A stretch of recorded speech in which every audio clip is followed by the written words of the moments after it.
So you may be wondering what a WellStar person is doing with all of these academic folks, the CDC, industry. So let me tell you a little bit about WellStar. WellStar is a health system. Some of you may be familiar. We have 5 hospitals, approximately 750 physicians and advanced practitioners. And we deliver care to the northwest part of Atlanta. We know as a health system that we have to change. We have to change the way we do business. We have to change the way we approach not only day-to-day patient care, but long-term care. So we have to look for new models and new innovation. A couple of years ago, we acquired the Center for Health Transformation, and that is now our collaborative arm to work with industry and academic institutions in order to look at innovative ways to care for our patients. We are partnering with academic centers, Georgia Tech, KSU, Georgia State, Emory. We are reaching out to other like-minded health systems, trying to look at new ways of delivering these services that are critical to our success long-term. So I want to thank everybody for allowing me to be here, and I'd like for our panel to come out. Thank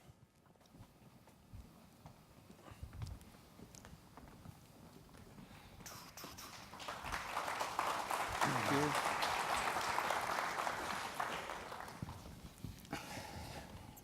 Now, what we have is a very, very diverse group of individuals. And so we're going to start by allowing each one to take a couple of minutes to talk about what their organizations are doing and their roles in them. So first is Dr. Frank Richards from the Carter Center. And I have to admit, when I was looking through things, the director of river blindness, lymphatic filariasis, and schistosomiasis, these are things that I remember vaguely from medical school, so welcome. Thanks very much. Thanks for the invitation to Health Connect South, this great inaugural meeting. A bit about myself. You mentioned schistosomiasis, lymphatic filariasis, onchocerciasis. These are parasitic diseases that I fell in love studying as a medical student. And I've been lucky enough to actually be able to make a career doing something that most medical students hear about in maybe 45 minutes of lectures.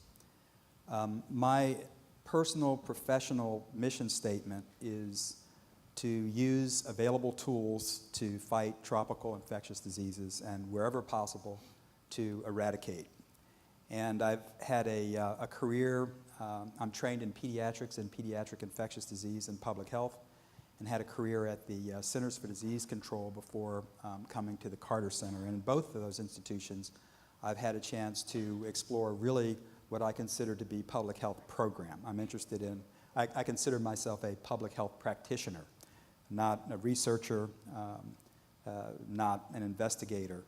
And essentially, our work at the Carter Center is involved in public health outreach, programs which are essentially delivering the available tools, such as we heard from Mark Rosenberg earlier, the Mectizan donation for river blindness, the GSK donation for lymphatic filariasis or elephantiasis, and BedNet donations for malaria, and really have been involved with working with some really spectacular and very, very brave people at all different levels of the health system to be able to provide, to get some impact now from the available tools.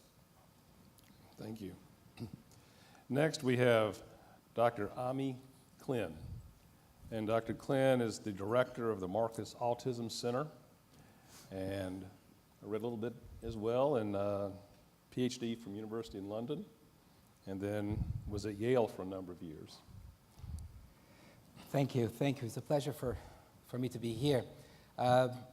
So I'm Ami Klin. I'm a clinician and I am a scientist. The Marcus Autism Center at Children's Healthcare of Atlanta and at the Emory University School of Medicine is the largest center of clinical care for children with autism and their families in the country by a factor of several. We are also a hub of science. We have a research portfolio going from molecular genetics all the way through brain and innovative tools for community empowerment. Autism is more common than almost any other childhood condition, with potentially devastating consequences for child, for family, for the healthcare system, for the educational system, and for the community in general. 1 in every 68 children have autism, 1 in every 48 boys. This is more common than childhood cancers, juvenile diabetes, and HIV altogether. The societal cost of autism is in excess of $130 billion a year in the US alone. But most importantly, the lifetime cost of care for a person with autism ranges between $1.4 and $2.4 million.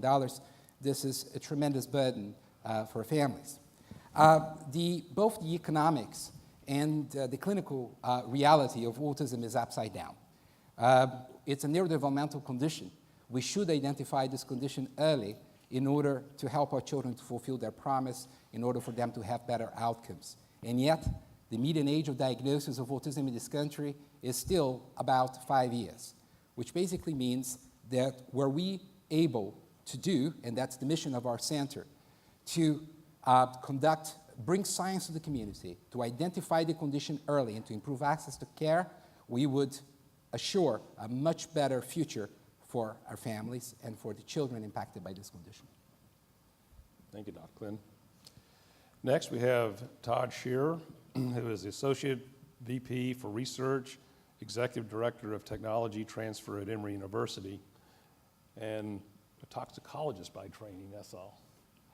Well, good afternoon, everyone. Originally, I thought I didn't fit on the panel, but maybe none of us fit, in which case that means we all fit. I head the Technology Transfer Office, and a lot of times people think that means we fix their computers, but we don't. That's the IT office.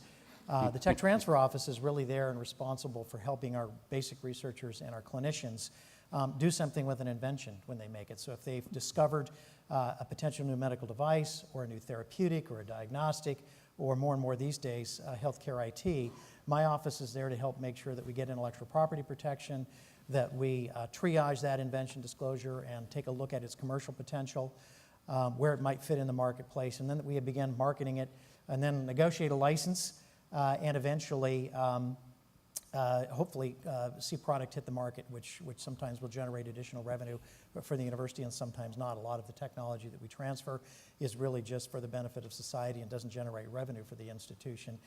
I often say I've got the best job on campus, which I think is saying a lot because we've got 27,000 people that work at Emory, but it's a wonderful place to be and a wonderful position to be within the institution because we get to be exposed to cutting-edge science and research every day of the week and every week of the year.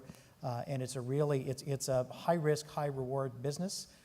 It's not well understood by most people. We're at the very beginning of the innovation pathway where risk is highest and funding is hardest to find. And so we spend a lot of time turning over rocks and a lot of time helping establish collisions. We run a dating service out of the Tech Transfer Office where we introduce promising new entrepreneurs to our startup companies. And that's what we spend our time doing. The greatest challenge that I have is managing expectations. Again, at the front end of the innovation pathway is where expectations are most often not met because we know so little, because there's so much risk that lays in front of us. And it's not a well understood part of the process. Okay, thank you. And next is John Minna, and John is the Vice President of Global Strategy for Healthcare Logistics at UPS. John, I have to say on the website, they didn't have a lot about you, but I saw a beautiful video that you did about what this topic is. So I was wondering how this all fit together, but I see it now. Okay, great. Well, I mean, some of you or many of you are probably thinking, what is the company that has brown vehicles delivering the products that I order online to my house doing here? Well, yes, we do that. We deliver the things you order online, but we also deliver medications to people in homes, devices to patients in their homes, and those same medicines and devices, we deliver them to hospitals, to physician offices, to wholesalers, to distributors, and up and down the supply chain. In fact, one of the other things that UPS does is we have nearly 50 warehouses around the world that are healthcare dedicated, compliant warehouses that hold nothing but healthcare products for manufacturers. And it's about almost 7 million square feet of space that houses these products. And again, these are all very compliant facilities, and the purpose of these facilities is to help us expedite the movement of these life-saving products and medicines to patients and through the supply chain as quickly and as efficiently as possible. You know, many of you know and are familiar with the Affordable Care Act and the impact we've heard all today about how that's forcing many healthcare companies to really think about how do they drive down cost? How do they continue to meet all the extreme regulatory environments and requirements and at the same time provide better care at a lower cost? Well, every product has to move through the supply chain, and we work with healthcare companies up and down the supply chain to try to make that supply chain much more efficient and drive down the ultimate cost of care, while at the same time moving biologics in a temperature-sensitive and temperature-controlled environment and doing that very efficiently. So that's our mission. That's the mission of the group that I work with at UPS. Great. So as you can tell, quite a diverse group, a lot of different interests, and a lot of different roles. So we're going to start with some questions, and we'll start with Ami, we'll not go in order. So from your viewpoint, and we'll let you answer, and then each one can chime in, but from your viewpoint, what is the single biggest leap that we can make to transform healthcare? What can we do as individuals and as organizations to transform healthcare the way we deliver it now? Well, I'm a believer that bringing the science to the community is the way to go, because there are the cost of the present, I think, is not sustainable. But in order for us to do that, we need to make sure that we focus on some areas of activity. I'm particularly sort of invested in implementation science, on how to develop solutions that are community viable, that emerge out of the lab, but achieve tangible benefits for children and families in the community. And this is possible. Together with that, we need to monetize this equation. We need to make sure that we understand what is the cost benefit, the cost effectiveness. In sum, we need a much greater investment in health economics so that we can show to those who are decision makers that this is an investment that makes sense. We're all in the business of reducing the cost of care and improving outcomes for our children and families. Great, thank you. Frank? Well, I like what you said. I mean, I want to pick up on, I think, a very important element that I thought about when I was asked to join this panel on health care delivery. And I would really like to expand our notion of what we mean by health care. Because so many people are sort of facility fixed when they think of health care delivery. And my point when this first came up was, well, I'm not really facility fixed. As a matter of fact, my job is to get beyond the facility, to get to the end of the road for outreach.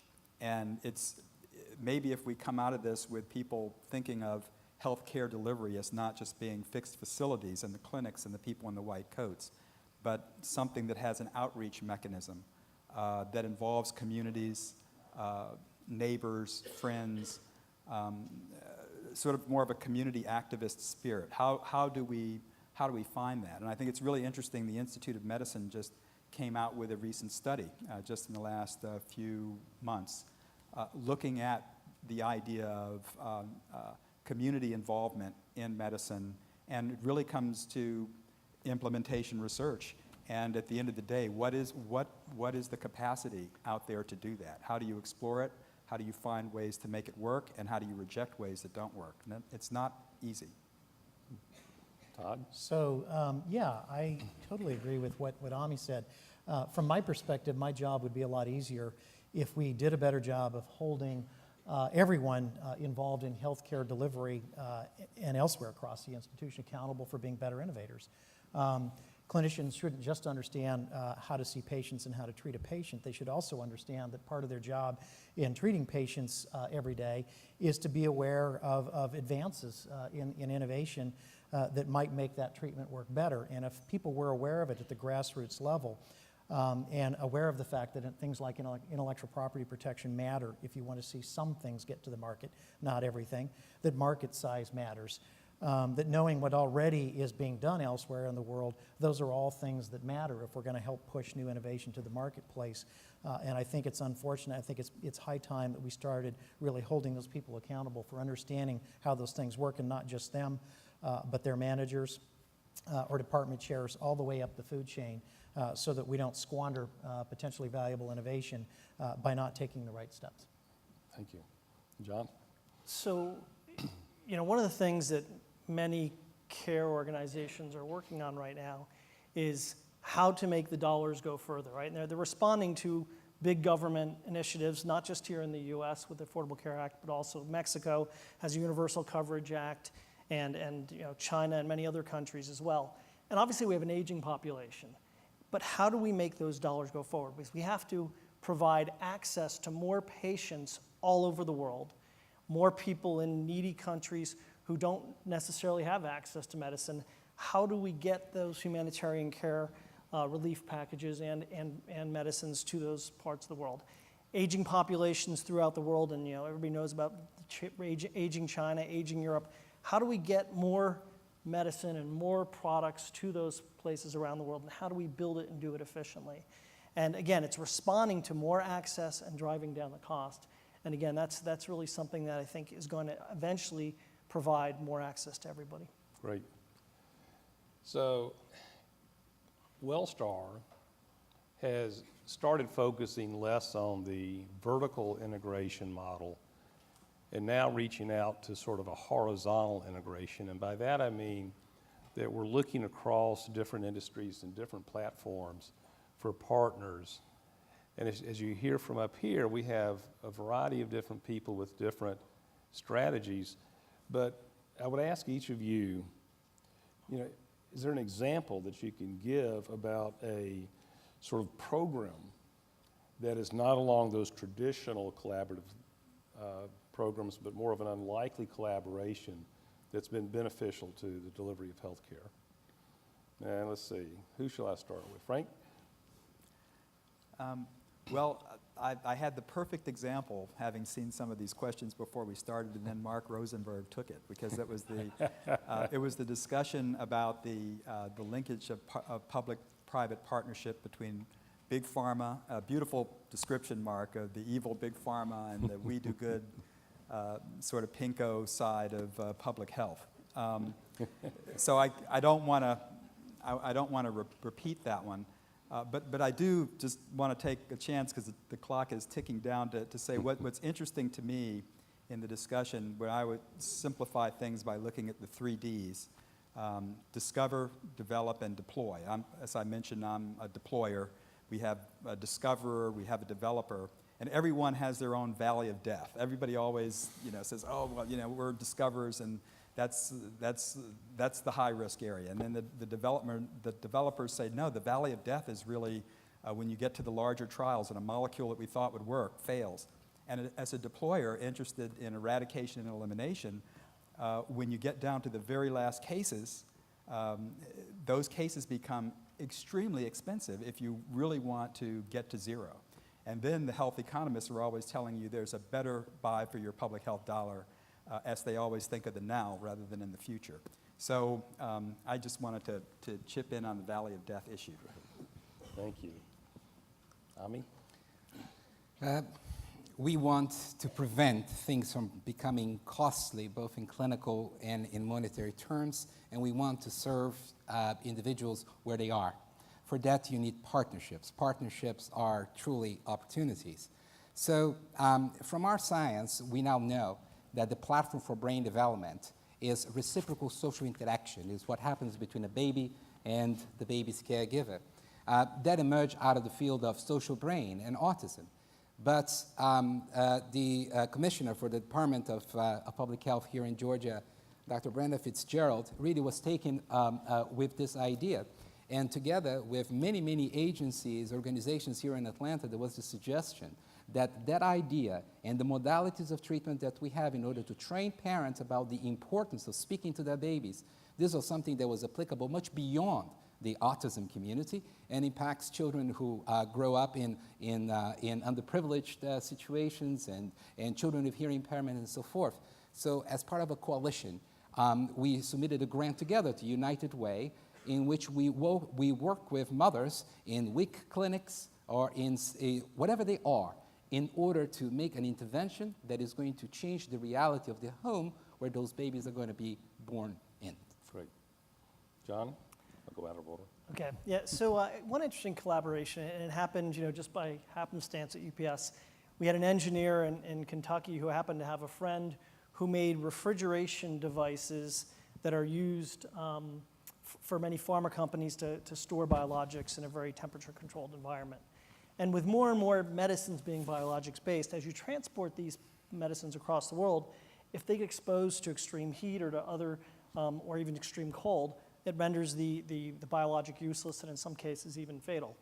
So we worked with this professor who made these devices, made these refrigerators, and we said, well, what if we could figure out a way to take these things and put them on airplanes and fly them around the world? And working through a detailed collaboration, we don't know a lot about refrigeration, but we do know a lot about what's needed to transport something and the different environments that those things get exposed to. We also have relationships with the FAA, the FDA, the DEA, and we worked with them to re-engineer this refrigerator so that it could fit into airplanes, that it could be locked into place, that it could be charged while it's on the ground. And as a result, we're able to transport these medicines now in a 2 to 8 degree Celsius environment very efficiently around the world without exposure to extreme temperatures. That's great. Todd? Yeah, so a few months ago, some of you may have heard about an acquisition that a publicly traded company called ThorTech made. And they bought a young startup company for $75 million. But what most people probably don't know is that the company they bought is actually a company that was spun out around technology that was jointly developed at Emory and Georgia Tech. And just to give you an example of how creative these partnerships can be sometimes, we have a joint biomedical engineering program between Emory and Georgia Tech. It's a highly ranked program. It works really well because you've got a medical school and an engineering school, and where we overlap in the biomedical engineering space is where we created this novel partnership around a new department. That department was actually got its initial funding from the Coulter Foundation, Wallace Coulter, from the old Beckman Coulter days. And that program has a translational fund, and that translational fund, in order to get the money, it requires that you bring one of our clinical faculty from Emory out of the School of Medicine together with an engineer at Georgia Tech. Those are partnerships that don't happen unless you require them, unless you have a really good reward at the end of the day. In this case, it happens to be money. And so money was rewarded to a clinical faculty member at Emory and at Georgia Tech to work together on this new technology that would have never happened if you weren't able to pair an engineer with a clinical faculty member who understood where the needs were in the clinic. And that's the technology that we eventually filed for patents on and started this company up. So kind of a great example of where horizontal collaborations, even across institutions, can really pay off. Great. So a lot of innovation. We're about out of time, so I'm going to float this idea, and if anybody just wants to quickly shout something out. Where do you see new collaborative efforts occurring? What avenues have we not yet explored to improve healthcare? So go ahead. Please, go. I was going to say one of the things I would mention, sitting next to UPS, which is right next to me, we've always talked about cross-industry collaborations, but we need way cross-industry collaborations. And folks like UPS that are masters in logistics, and those of us in healthcare that need better logistics if we're going to move patients around and decrease costs. I think there's an opportunity, a lot more opportunity for collaboration in that space. But we don't talk together every day and walk the same circles. Right. I'll have a sentence. As part of our science, we developed a diagnostic device that was developed as a lab-based and now We are going to go through an FDA-registered clinical trial with the goal of deploying in primary care physicians' offices as well baby clinics. That involves the collaboration of primary care providers and those who are mandated to provide access to care to children and families. So those are the kinds of things that give us hope that we can all work together, because without that collective ownership, we cannot address those kinds of thorny issues. Well, I want to thank everybody in the interest of trying to finish on time and keep us on schedule. We'll go ahead and end. I want to remind them that we will be in session B of the sessions later this afternoon.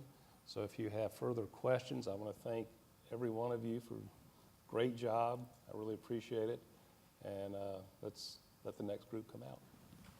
Thank you.